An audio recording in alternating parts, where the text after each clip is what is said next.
এইটো কি ভাবে ছাৰ বাকী অন্যান্য মানে নেশ্যনেল লেভেলৰ যিবিলাক চাকৰি হয় বা এক্সামসমূহলৈ আমাৰ অসমৰ ৰাইজৰ বা অসমৰ পেৰেণ্টছবিলাকৰ এটা উদাসীন স্বভাৱ আপুনি লক্ষ্য কৰে নেকি বাৰু উদাসীন হোৱা দেখা যায় নেকি যে নেশ্যনেল লেভেলৰ এক্সামবিলাকৰ কাৰণে সৰুৰ পৰা যিটো প্ৰচেষ্টা কৰিব লাগে ধৰক NDA CDS এনেকুৱা ধৰণৰ IMA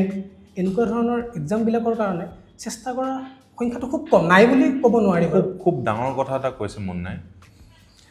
আমাৰ এতিয়া এই সময়ত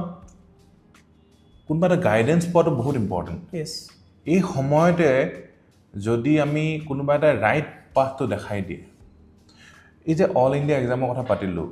SSC বোলা এটা এক্সাম আছে হয় অকল মেথছ আৰু ইংলিছ কৰিলেই চাকৰি পোৱা নিচিনা হয়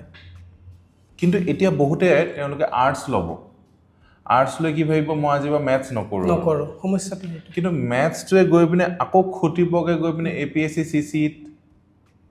মেথছ আৰ্টছৰ যদিও লয় আপোনালোকে মেথছটো প্লিজ প্ৰেক্টিছ কৰিব মেথছৰ লগত আপোনালোকে কেতিয়াও আপোনালোকে এৰি নিদিব যিসকলে এইবাৰ মেট্ৰিক পাছ কৰিছে আৰু প্ৰথমতে মই আপোনালোকক অভিনন্দন জনাব লাগিব এটা বহুত মানে ইম্পৰ্টেণ্ট এক্সামছবিলাকৰ ভিতৰত প্ৰথম ইম্পৰ্টেণ্ট এক্সামটো পাছ কৰিলে হয়